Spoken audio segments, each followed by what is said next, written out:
1-2, 1-2, 1-2. Okay, Paul. A poor performance today from your side. A poor result as well. What did you make of it?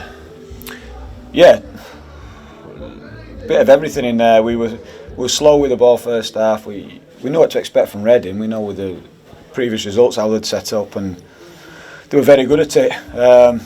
So we knew exactly what the game had looked like. Our outside centre backs didn't step in enough the first half, so we continue then come back and you allow them to press. So we needed to change. We needed to make a change to shape and personnel, which we did. And then second half much better, but huffed and puffed, and again struggled to break down their 10 behind the ball. But the pleasing thing was we kept playing, kept going, and we had to make more changes again to keep pushing. So the players responded well. However, you get a goal like that then, and I think say what we want, a naivety. The big lesson for me is whether it's a naivety, the emotions. You've still got a team on the pitch who's trying to hurt you, and it's almost as if we didn't respect that, and it was all, well, we'll just kick the ball to the pitch again and try and attack. So yeah, that's a disappointing thing. We've lost a point which might prove valuable. Because after, it hadn't necessarily been going your way today, you got the goal right at the end. I mean, is that the real frustration that they've scored so quickly? And there's a number of experienced defenders that could take control of that. While we made changes, and I know we have got inexperienced players on the pitch, we've certainly got enough experience to deal with that. And that's the big takeaway message for me. For the players, we've turned it into a sprint now. 4 games turned into a sprint. You look at the results again, lots of points dropped, brought even more teams back into it. So we've turned it into a sprint for 4 games, and they're going to get tastier than that. They're going to get tighter than that because everyone's scrapping for something. So the lesson is we have to deal with those moments if we want to get where we want to be. That's the takeaway from this game. Altogether, there seemed to be a bit of a lethargic element to the performance today, particularly from an attacking perspective. Why do you think that is from your players? I think you've got to respect the opposition there. I thought we started very well and started really on the front foot. The problem is, we've had it here before. We know the game, we know how it is, and teams are not going to come and pay respect to sit behind the ball, and they were a threat on the counter. And when you go a goal behind, the game's set up perfectly for them. That's exactly how it needs to be. So, my only criticism, or the big criticism first half, was we had too many men behind the ball, too safe. So it meant we couldn't get our overloads wide as often and as quick as possible. So that's the big thing tactically. And that's where we weren't good enough in the first half. We wanted to play with more attacking players, which we did. But it didn't work, so we went back to a different system, pushed Ben higher as a wing back because it was our wing backs who were the spare men, and George as an outside centre back so he could get forward, and it allowed us up the pitch, but it didn't necessarily give us more space because of how Reading defended. Like I said, I have to pay them credit in terms of how they defended. So we had to be patient. And then I didn't think it was going to be our day. We missed 3 big chances, 3 big headed chances. But then when we do score, that's it. And I think, like I say, we want to go for the win. Of course we do. And everyone's mindset that there's emotion in the stadium. Brilliant. That's the feeling you want. However, you've still got to respect the opposition and stop them. And we didn't do it.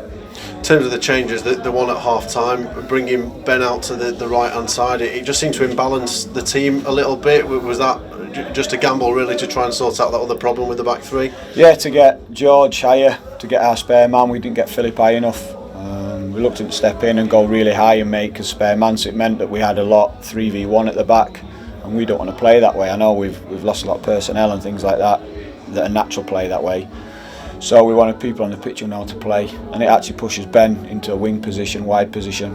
But again, the imbalance, you could see when we changed shape again and put Ben on the left, he gets 2 or 3 good deliveries in which give us chances. So it was the intent to get forward, to get people higher, but it took a couple of reshifts really to allow us to create opportunities. As I say, and we didn't take them until the very end, and then of course we would have taken a point, but that's the big lesson. Like I said, that naivety, that we had enough experience to see that out and so at least that free kick and then give ourselves another chance.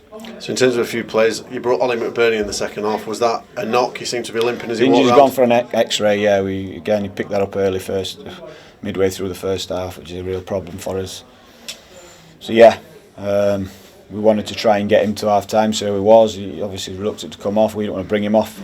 So every one of us recognised forwards now who were unavailable, which is it's a problem. But like I said, we got ourselves back into it without Ollie, changing shape and being more aggressive, if you like, in his forward passes and forward runs. But we almost bundled his way in because of the amount of bodies that Reading had back. But sometimes you've got to do that. What's the nature of Ollie McBurney's injury? He's gone for an X-ray, so hopefully. Is it a foot or? Yeah, you see the tackle right in front of the dugouts. That was the tackle. So yeah, it's contact, but then he has rolled his ankle as well at the same time. And in terms of John Fleck missing today with a groin issue, is that just precautionary or is that more serious? It's not serious. He has got an issue, obviously, that we've been nursing him back from, and we're really conscious of where he is, big player, and again, when he's not 100% fit to perform, we can't use him, but hopefully it's something that settles down really quickly. Okay, let's do a few ahead of Monday now, if that's okay. Mm-hmm. Bristol City up next, Paul. You're going to need a very quick and a very big response from your players, aren't you, after the defeat against Reading? Yeah, like I say, it's going to be interesting now. 4 games. It's a sprint. We need points, pick up points. There'll be more dropped, and as I just said to the players there, we have to make sure it's not us. We have to make sure that's our blip, if you like, in the running. Because I'm looking at the fixtures again today. You just got to hold your nerve. You got to believe, hold your nerve, be positive, keep playing. And again, I would have used that message today because that's what we did in the game. However, like I've just been speaking about, the big lesson is how we didn't see it out. So we need both those things. We need the belief, we need the composure and the willingness to keep going, because no one's going to make it easy for us. And we will do that, no problem. But at the same time then, we need the cool heads and the experience to make good decisions at the right time and help us get over the line. Iliman Ndiaye came on against Reading, got his goal. Now with the injuries to most of your forwards, how big a role is both he and Daniel Jefferson going to have? Well, they're the only ones at the minute. Listen, we know how we want to play. We've just been unable to do it most of the year, but we'll find another way. That's the challenge. I say throughout this run, we've had people playing out position because they've had to. We've had to chop and change. We've had people playing ill or injured. So I'm expecting people to step up because there's 4 games left, that's it. And like I say, we'll continue to be positive in that respect. It's no point of sulking about what we've got out. We'll just prepare as well as we can to take on Bristol. Do you feel that the goal for Iliman Ndiaye can really give him a boost and try and help him rediscover some of the form we saw early in the season? Yeah, his composure was good. I say Eags did really well to provide him with that chance. Good composure, took his touch and put the ball away. So yeah, we want more of that, of course we do. We want more of those moments, more of that composure and more goals. And in terms of the away form, we mentioned it before, clearly this is the first defeat in 11-12 at home, but not one away for a few. How are you feeling about that now? Is that going to affect how you approach the Bristol City game? It's irrelevant, like I said, it's a different stage of the season. We want to go and win. We've got to be positive. And that's a mindset, what we've got to lose. It's 4 games. Like I say, everyone's fighting for different reasons, whether it's to stay up, whether it's to go up. If you're mid-table, people are always playing for contracts and careers. And that's what it's like. So there's no easy games. Take the foot off it, there's no easy games. So yeah, we're going to approach it to try and get the 3. Do you feel that there's enough still within the squad to get you over the line into the playoffs? Of course I do. Why wouldn't you look at where we were and where we are? I said it before, it's a big opportunity this season, a big opportunity, regardless what's happened previous, what's gone on before, regardless who's fit and available.